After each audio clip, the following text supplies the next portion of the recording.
और अब विस्तार से खबरों पर चर्चा करेंगे और सबसे पहले बात करेंगे ग्वालियर की, जहां से बड़ी जानकारी सामने आ रही है। भोपाल में ट्रांसफार्मर मामले को लेकर ऊर्जा मंत्री का बयान वहां सामने आया है। जिन लोगों के बिल जमा हैं उनके बिजली कनेक्शन नहीं काटे जाएंगे।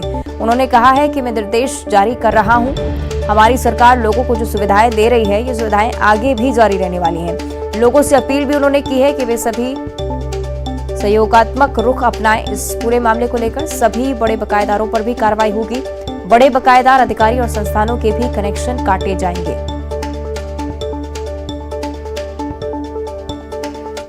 कोई शिकायत होगी, जिनके बिल जमा हैं उनके कनेक्शन नहीं काटे जाएंगे, ये सुनिश्चित किया जाएगा। मैं अभी निर्देश जारी कर रहा हूं और हमारी सरकार लोगों को सुविधाएं दे रही है, आगे भी ये सुविधाएं जारी रहेंगी। मैं सभी से ये अपील भी करता हूं कि हम सबको भी मिलकर सहयोगात्मक रुख अपनाएं। तो आपने सुना, ऊर्जा मंत्री की तरफ से बयान जारी हो चुका है। भोपाल के कुछ इलाके, शाहजहानाबाद से भी लगा हुआ जो इलाका था, वहां पर भी बिजली की कटौती की गई थी। डीपी उठाकर विभाग के कर्मचारी ले गए थे। बड़ी बात ये थी कि जिन लोगों ने बिजली का बिल नहीं भरा था उनके खिलाफ तो कार्रवाई थी ही, लेकिन जिन लोगों ने बिजली का बिल भर दिया था वो भी इस समस्या से परेशान हो रहे थे। और पिछले करीब 4 से 5 दिनों से बिजली की सप्लाई वहां पर बंद कर दी गई थी। उसके बाद से जैसे ही लोगों ने आक्रोश जाहिर किया, ऊर्जा मंत्री प्रद्युम्न सिंह तोमर का भी अब ये बयान सामने आया, जिसमें उन्होंने कहा है कि जिन्होंने बिजली का बिल नहीं भरा है उनके खिलाफ सिर्फ कार्रवाई हो, इस तरह के निर्देश मैं जारी कर रहा हूं। जल्द से जल्द इसका असर भी भोपाल में और अलग अलग क्षेत्रों में देखने को मिलेगा। लेकिन बड़े बकायेदारों को भी सावधान उन्होंने किया है। बिजली का बिल अगर नहीं भरेंगे तो उनके खिलाफ भी कार्रवाई होगी।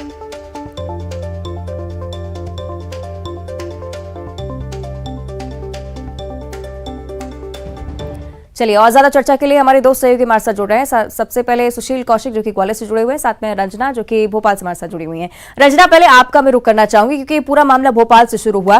कल भी हम इस बारे में चर्चा कर रहे थे कि आक्रोश लोगों का इसलिए बढ़ता जा रहा है और लाजमी भी है कि जिन लोगों ने बिजली का बिल जमा किया है उनके खिलाफ भी कार्रवाई हो रही है। रंजना।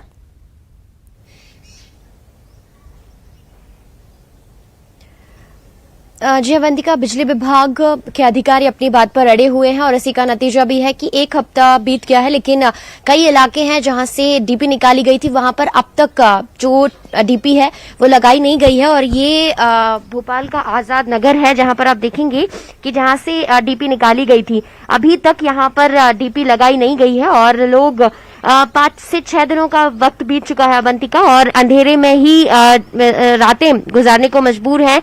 और जो ऊर्जा मंत्री हैं वो ये कह रहे हैं कि जिन लोगों ने बिजली का बिल नहीं भरा है उनके कनेक्शन काटे जाएंगे। लेकिन यहाँ पर लोगों की परेशानी ये है कि बहुत सारे लोग ऐसे हैं जिन्होंने बिजली के बिल जमा कर दिए हैं, लेकिन अब तक जिन्होंने बिजली के बिल जमा नहीं किए हैं उनके कनेक्शन काटने की जगह जिन्होंने बिजली के बिल भरे हैं उनके जो कनेक्शन है वो वापस नहीं जोड़े गए हैं। और इसी बात को लेकर लोग आक्रोशित भी हैं। और दूसरी बात यह भी है कि लंबा वक्त बीत गया है, लेकिन अब तक जो डीपी लगाकर जिन लोगों ने बिजली भरा है उनके घरों में रोशनी नहीं लौटी है। और यही वजह है कि लोगों की परेशानियां अब लगातार बढ़ रही हैं। और ये भी है कि वो बात भी खुलकर सामने नहीं कर रहे हैं क्योंकि उनकी समस्याएं जस की तस बनी हुई हैं। और 1 हफ्ते का लंबा वक्त बीत चुका है और बच्चों की पढ़ाई प्रभावित हो रही है, घर के सारे कामकाज प्रभावित हो रहे हैं, लेकिन ना तो विभाग के अधिकारी यहाँ जाग रहे हैं और अपनी बात पर भी वो अड़े हुए हैं कि जब तक पूरी तरह से बिल जमा नहीं हो जाएगा तब तक डीपी वापस नहीं लगाई जाएगी। लेकिन यहाँ पर सवाल यही खड़े हो रहे हैं कि बार बार ऊर्जा मंत्री कह रहे हैं कि जल्द से जल्द समस्याओं का समाधान कर लिया जाएगा, लेकिन अब तक समस्या इस क्षेत्र में जस की तस बनी हुई है अवंतिका। बिल्कुल, यानी कि भोपाल में स्थिति अभी भी वैसी की वैसी ही। सही कि सुशील का भी हम रुख करेंगे। सुशील, ग्वालियर में ऊर्जा मंत्री ने बयान दिया था, क्या इस बात से उनको रूबरू कराया गया है कि अधिकारी अभी तक जमीनी स्तर पर कार्रवाई नहीं कर रहे हैं? बिल्कुल, देखिए भोपाल के मामले को लेकर हमने 4 दिन पहले भी ऊर्जा मंत्री प्रद्युम्न सिंह तोमर से बात की थी। उस दौरान उन्होंने बयान दिया था कि वो जल्द ही इस मामले में संज्ञान लेकर अधिकारियों को निर्देश देंगे और समस्या का हल कराएंगे। लेकिन 4 दिन बाद भी कोई समस्या का हल नहीं हुआ। आज फिर उन्होंने ये बयान दिया है कि जो भोपाल में कनेक्शन काटे गए हैं डीपी उठाने के बाद, वहाँ सभी घरों में अंधेरा छा गया है, तो उन लोगों के कनेक्शन वापस जोड़े जाएंगे जिन्होंने बाकायदा बिल अदा किए हैं। सिर्फ उन लोगों के कनेक्शन ही काटे जाएंगे जिन लोगों ने बिल जमा नहीं किया है। तो अब ऊर्जा मंत्री ने इस तरह का बयान तो दे दिया है, कहा भी है कि वो अधिकारियों को साफ निर्देश दे रहे हैं, लेकिन अधिकारी उनके निर्देश का कितना पालन करते हैं ये तो संभवतः दोपहर या शाम तक पता लगेगा, कि जब भोपाल में जहां ट्रांसफार्मर हटाया गया, कई घरों में जिनके बिल जमा है उनमें भी अंधेरा है, तो वहां क्या बिजली कनेक्शन वापस जोड़े जाते हैं, उनके ट्रांसफार्मर रखा जाता है, उन लोगों ने जिनने बिल जमा नहीं किए उनके कनेक्शन काटे जाते हैं सिर्फ। तो ये सब अब देखने वाली बात होगी कि अधिकारियों पर ऊर्जा मंत्री के इस निर्देश का या बयान का कितना क्या असर होता है। अगर असर होता है तो आज शाम तक संभवतः भोपाल में इस समस्या का हल हो जाना चाहिए। जिन लोगों के बिल जमा है उनके कनेक्शन वापस जुड़ जाना चाहिए, साथ ही उन लोगों के कनेक्शन काटे जाने चाहिए जिनके बिल जमा नहीं है। साथ ही ऊर्जा मंत्री ने ये भी कहा कि जिन बड़े बकायादारों पर या जिन संस्थानों पर या जिन रसूखदार लोगों पर भी बिजली का बड़ा बकाया है उनके खिलाफ भी कार्रवाई की जाएगी। उन्होंने बिल जमा नहीं किया तो उनके कनेक्शन भी जल्द ही काटने की प्रक्रिया की जाएगी। इस तरह के अधिकारियों को वो निर्देश दे रहे हैं। तो ऊर्जा मंत्री का बयान अपनी जगह है, निर्देश अपनी जगह है, लेकिन इन निर्देशों का पालन, इन निर्देशों पर अमल तभी होगा जब अधिकारी मैदान में जाकर काम करेंगे। अब देखना यही होगा कि ऊर्जा मंत्री ने अपनी तरफ से जो निर्देश दिए हैं, बयान दिया है, उन बयानों पर अधिकारी कितना अमल करते हैं, क्या लोगों की वाकई में भोपाल में समस्या हल करते हैं, या फिर ऊर्जा मंत्री का ये बयान पिछले बयान की तरह अधिकारी हवाई उड़ा देंगे। बिल्कुल, चलिए देखना है आगे क्या कुछ होता है। शुक्रिया आपका सुशील जानकारी के लिए। रंजना, आपका भी धन्यवाद। और अब रतलाम की ओर रुख करेंगे, जहां पर जन्मदिन के जश्न के दौरान दो गुटों में चाकूबाजी हुई है। आपसी विवाद को लेकर एक दूसरे पर हमला किया है। दोनों ही पक्षों ने जन्मदिन मनाने के दौरान ये विवाद शुरू हुआ था। हमले में एक व्यक्ति की मौत हो चुकी है, जबकि दूसरा व्यक्ति गंभीर रूप से घायल बताया जा रहा है। पुलिस ने 4 आरोपियों को फिलहाल गिरफ्तार किया है। रतलाम की ये घटना, जहां पर बर्थडे पार्टी के दौरान दो गुटों में विवाद हुआ, चाकूबाजी तक नौबत आई और उसके बाद एक व्यक्ति की मौत की जानकारी सामने आई है। चलिए, ज्यादा जानकारी के लिए सहयोगी सुधीर हमारे साथ रतलाम से जुड़ रहे हैं, उनका हम रुख करेंगे। सुधीर, क्या था पूरा विवाद, क्या कुछ हुआ इस घटना के दौरान?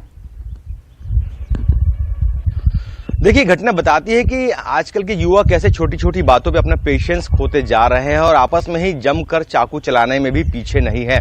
देर रात दीनदयाल नगर क्षेत्र का यह पूरा मामला है। दोनों जो गुट की अगर मैं बात करूं तो सभी मित्र ही आपस में, और ये बर्थडे मना रहे थे यहाँ पे खड़े होके, पुराना जो दीनदयाल नगर थाना है उसके पास में। और थोड़ी देर बाद जो है कहासुनी शुरू होती है, हाथापाई शुरू होती है और दोनों ही पक्ष जो है चाकू निकाल लेते हैं, जिसमें एक शख्स जो है जिसकी मौत हुई है, 20 वर्षीय उसकी उम्र है, उसे पीठ में जो है ज्यादा चाकू लग जाता है, खून ज्यादा बहता है और अस्पताल ले जाते हुए उस शख्स ने दम तोड़ दिया। जबकि उसका जो साथी है दूसरा, वो गंभीर रूप से घायल है, जिसे तत्काल जो है इंदौर रेफर किया गया है। देखिए, बड़ी बात यह है, इस मामले में 4 लोगों को राउंड अप किया है, लेकिन जो बीते कुछ समय से रतलाम में लगातार पुलिस का चेकिंग अभियान बंद है, ये उसी का नतीजा है। पहले यह होता था कि पुलिस लगातार चौक चौराहों पे चेकिंग करती थी, बड़े पैमाने पे जो युवा थे उनकी चेकिंग होती थी, चाकू निकलते थे, देशी कट्टे, अवैध कट्टे उनके पास से बरामद होते थे, तो कहीं ना कहीं अपराध रुक जाते थे, युवाओं में भी भय होता था। लेकिन अब जब से वो चेकिंग बंद है, उसके बाद से लगातार, अभी कुछ दिन पहले हमने देखा कि शिवगढ़ में भी चाकू चले, उसके पहले रतलाम में कई स्थानों पर चाकूबाजी घटनाएं लगातार बढ़ रही है। तो युवाओं का भी एक शगल बन गया है, हथियार पास में रखना और छोटी छोटी बात में मामूली कहासुनी पे भी हथियार चला देना, ये उसी का नतीजा है कि युवाओं के पास पेशेंस नहीं है और स्टेटस सिंबल के चक्कर में जो हथियार रखते लगातार जा रहे हैं। तो इस तरह की जो घटना है वो भी इसी का नतीजा है। बिल्कुल, कड़ी कार्रवाई की जरूरत है। यानी कि शुक्रिया आपका सुधीर जानकारी के लिए। और अब बात करेंगे ग्वालियर से मिल रही बड़ी खबर की। नर्स भर्ती परीक्षा पर्चा लीक मामले में बड़ा एक्शन हुआ है। पुलिस ने देर रात कोचिंग संचालक को हिरासत में लिया है। कोचिंग संचालक ने 15 लाख रुपए में गैंग से डील की थी। कोचिंग संचालक के जरिए ही पर्चा लीक हुआ और पर्चा लीक गैंग तक जैसे ही पुलिस पहुंची, इस पूरे मामले का खुलासा हुआ। गैंग ने 2 साल में एमपी, यूपी सहित अन्य राज्यों में 10 परीक्षाओं में पेपर आउट करवाए हैं। मास्टरमाइंड पुष्कर पांडे की तलाश भी पुलिस की तरफ से की जा रही है। 22 टीमें पुलिस की देश भर में दबिश दे रही हैं। नर्स भर्ती परीक्षा का पर्चा लीक होने की भी पुष्टि हुई है। गैंग से मिला पर्चा और भर्ती परीक्षा में आने वाला जो पेपर था वो भी मैच कर लिया गया है। और अब राजधानी भोपाल से बड़ी जानकारी। आज सीएम शिवराज सिंह चौहान छात्रों से संवाद करने वाले हैं। वर्चुअली ये संवाद होगा। परीक्षा समेत अन्य कई मुद्दों को लेकर सीएम शिवराज बच्चों से बात कर सकते हैं। तो वर्चुअल माध्यम से इस खास कार्यक्रम का आयोजन, जिसमें सीएम बच्चों से बातचीत करेंगे। और अब बात करेंगे छत्तीसगढ़ की। सीएम भूपेश बघेल आज सरगुजा के दौरे पर रहने वाले हैं। मैनपाट भी आज मुख्यमंत्री जाएंगे, जहां पर रायपुर में भी आदर्श विवाह कार्यक्रम है, वहां पर भी सीएम भूपेश बघेल की मौजूदगी रहेगी।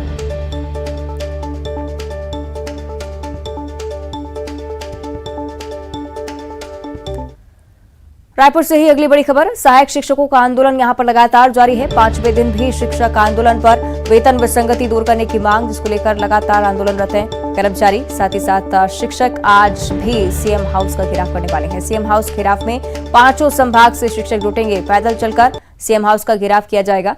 बूढ़ातारा धरनास्थल से पंडाल हटाने से भी नाराजगी उनकी बढ़ती जा रही है। संघ के प्रदेश पदाधिकारी ने बैठक के बाद इस हड़ताल का ऐलान किया है।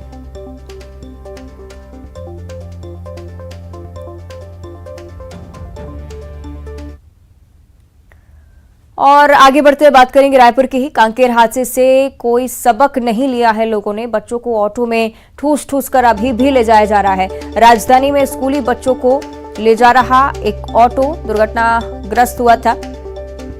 इससे पहले कांकेर का ये मामला था, लेकिन अब राजधानी की अगर बात की जाए तो यहां पर भी ऑटो चालक किसी तरह से बच्चों की जान से खिलवाड़ कर रहे हैं। ऑटो चालकों की लापरवाही हादसे को भी निमंत्रण दे रही है। अभिभावक और स्कूल प्रबंधन की भी लापरवाही इस पे साफ तौर पर नजर आती है।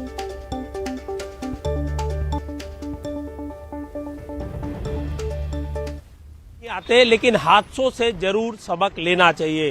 कांकेर के कोरर में 7 बच्चों की मौत हुई है और आप देख सकते हैं ये राजधानी रायपुर की तस्वीर है। किस तरह से तस्वीर है, ऑटो में बच्चों को ठूस ठूस कर लाया जा रहा है। और आप देखिए स्कूल प्रबंधन है, शिक्षा विभाग है, यातायात विभाग है, इन जो लापरवाही को अभी भी नज़रअंदाज किए हुए हैं। आप देख सकते हैं एक ऑटो में किस तरह से बच्चों को लाया जा रहा है। सुरक्षा जो मानक है उसका बिल्कुल भी ख्याल नहीं रखा गया है।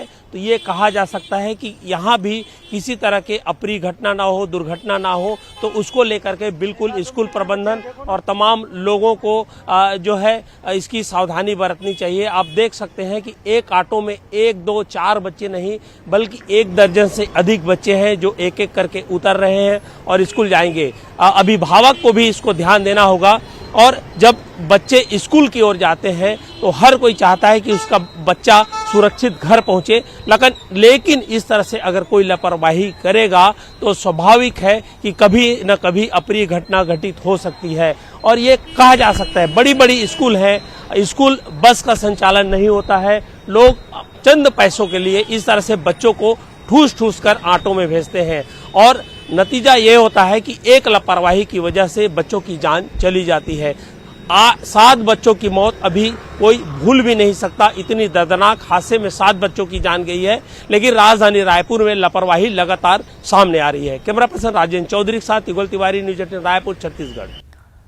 और एक बार फिर से रुक करेंगे भोपाल की ओर। सीएम शिवराज सिंह चौहान आज संवाद करने वाले हैं। भांजी भांजियों से संवाद करेंगे सीएम इंस्टाग्राम लाइव के जरिए। आज सीएम का संवाद होना है। युवाओं से विभिन्न विषयों पर चर्चा करेंगे सीएम शिवराज।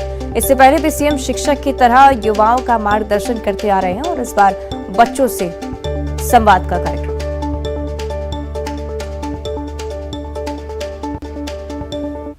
प्रिय भांजे और भांजियों, मैं आज सुबह 10 बजे इंस्टाग्राम लाइव पर आपसे मिलने आ रहा हूं। आइए मिलते हैं। और अब दुर्ग से बड़ी खबर है। 1.5 लाख की आबादी को आज पानी की सप्लाई नहीं मिलेगी। शंकर नगर पानी टंकी में इंटरकनेक्शन का काम चल रहा है। शहर के करीब 35 वार्डों में आज शाम पानी नहीं आएगा। प्रभावित क्षेत्रों में टैंकर के जरिए पानी की सप्लाई होगी।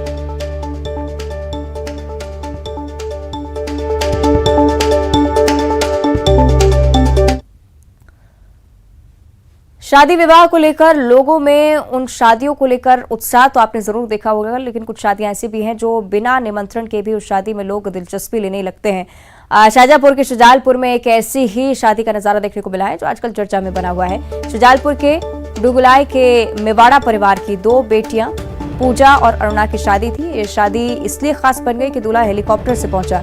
ग्रामीणों में दूल्हे के साथ साथ हेलीकॉप्टर को भी देखने की उत्सुकता थी और जैसे ही हेलीकॉप्टर संग दूल्हा वहां पर पहुंचा, लोगों ने उनके साथ सेल्फी लेना शुरू कर दी। 2 तस्वीरें आपकी टीवी स्क्रीन पर। एक तरफ शाजापुर में जिस तरह से बारात पहुंची, भोपाल से इस बारात ने उड़ान भरी थी। ग्रामीणों की भीड़ यहां पर जमा हो गई कि इस तरह की अनोखी बारात उन्होंने पहले नहीं देखी थी। तो आकर्षण का केंद्र बनी हुई हैं तस्वीरें शाजापुर वासियों के लिए। परिवार की पहले इच्छा थी कि उनकी बेटियों की शादी इसी तरह से हो। ज्यादा चर्चा के लिए सहयोगी सुनील हमारे साथ शाहजहांपुर से लाइव जुड़ रहे हैं। सुनील, एक बार फिर से आकर्षित करने वाली तस्वीरें शाहजहांपुर से सामने आई हैं, क्या कुछ जानकारी इस पूरी बारात को लेकर? देखिए, ठीक कहा आपने। शादी विवाह जो होता है वो अपने आप में एक बड़ा समारोह होता है किसी भी परिवार के लिए, लेकिन वो अपने आप में अनोखा है पूरे शहर या पूरे गांव के लिए तब हो जाता है जब दूल्हा जो है वो उड़न खटोले यानी कि चोपर हेलीकॉप्टर के जरिए जो है वो बारात लेकर पहुंचे। वैसे तो लग्जरी कारें और जिस तरीके से पुराने ज़माने में पहले बैलगाड़ी से शुरू हुआ, फिर ट्रैक्टर से शुरू हुआ, फिर बसेस, फिर कार, और अब जो तमाम लग्जरी सुविधाएं हैं उनका उपयोग किया जाता है। लेकिन शाहजहांपुर जैसा एक ग्रामीण क्षेत्र का इलाका है, वहाँ पर एक ग्रामीण क्षेत्र में जब बारात हेलीकॉप्टर के जरिए पहुँचती तो निश्चित तौर पर लोगों के लिए एक अनोखा तो है ही है, ये साथ ही एक रोमांच भरा भी है। ये जो पूरी जो डुंगलाई क्षेत्र है, सुजालपुर क्षेत्र में, वहाँ पे मेवाड़ा परिवार में शादी थी, 2 बेटियों की शादी थी। भोपाल के करीब से बारात आनी थी, तो जो दूल्हा पक्ष है उन्होंने कहा कि हम हेलीकॉप्टर के जरिए यहाँ पहुँचेंगे, तो इसके लिए बाकायदा किसोनी में हेलीपैड तैयार करवाया गया और वहाँ पर जो है दूल्हे जो है हेलीकॉप्टर लेके पहुँचे और हेलीकॉप्टर के जरिए ही अपनी दुल्हन को अपने घर ले गए। इसके पीछे उनका कहना है कि परिवार के जो मुखिया थे स्वर्गीय दौलतराम जी मंडल, जो उनके दादाजी थे, उनका कहना था कि उनका सपना था कुल मिला के कि मेरे पोते जो है वो हेलीकॉप्टर के जरिए बारात लेके जाए।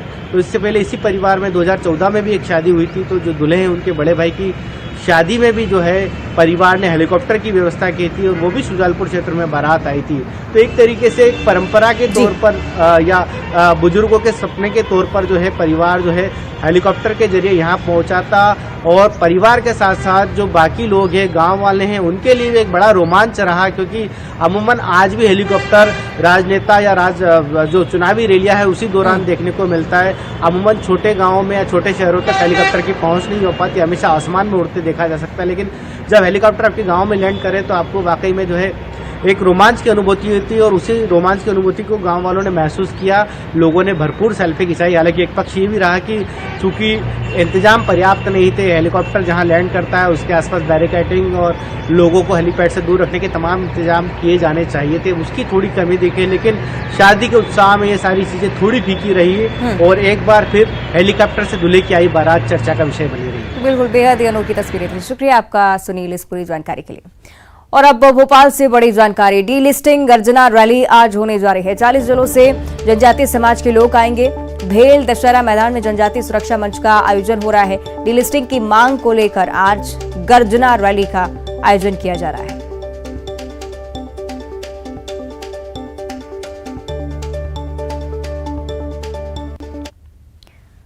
इधर देवास के बहुचर्चित हनी ट्रैप मामले में मुख्य आरोपी ने आरोप लगाया है कि उसे जेल में डाल दिया गया। षड्यंत्रकारी खुलेआम घूम रहे हैं, जिन पर पुलिस कार्रवाई नहीं कर रही है। मुख्य आरोपी को राजस्थान पुलिस देवास में पेश कर लाई थी, लेकिन उसके बयान नहीं हो पाए दर्ज। अगली तारीख तक मुख्य आरोपी को देवास जेल भेज दिया गया।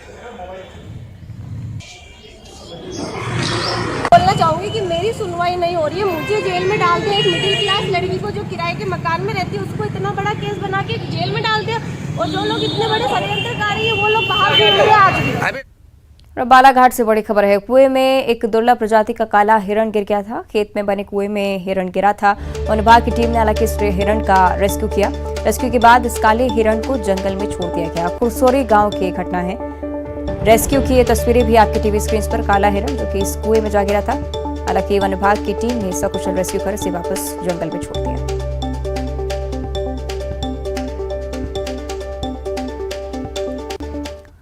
और अब पेंड्रा से बड़ी खबर है। जंगल से भटककर भालू गांव पहुंच गया। भालू के पहुंचने से ग्रामीणों में भी दहशत का माहौल बना। भालू को जंगल की ओर खदेड़ा गया है। भोजन की तलाश में भालू यहां पर पहुंचा था। मरवाही के पिपरिया गांव का ये पूरा मामला है।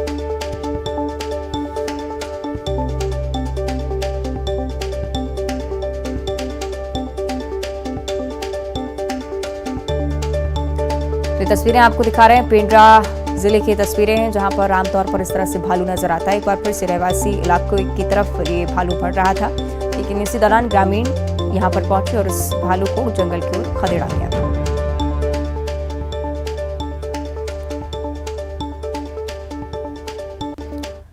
जबलपुर की बात करेंगे, जहां पर बाइक के इंजन के पास से सांप निकलने से हड़कंप मच गया। बाइक सवार मालिक ने जैसे ही सांप को देखा उसके होश उड़ गए। हालांकि सर्प विशेषज्ञ को बुलाकर सांप को रेस्क्यू किया गया और फिर उसे सुरक्षित जंगल में छोड़ दिया गया। सर्प विशेषज्ञ ने सांप की पहचान बांस जोड़ सर्प के रूप में बताई है। उन्होंने बताया है कि ये सांप लंबी छलांग लगाने में माहिर होता है।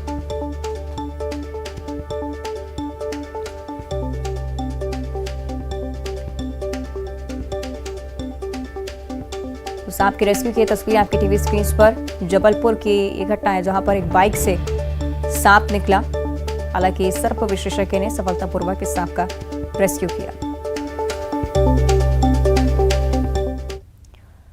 और बुलेटिन में इतना ही। देखते रहिए न्यूज़ 18।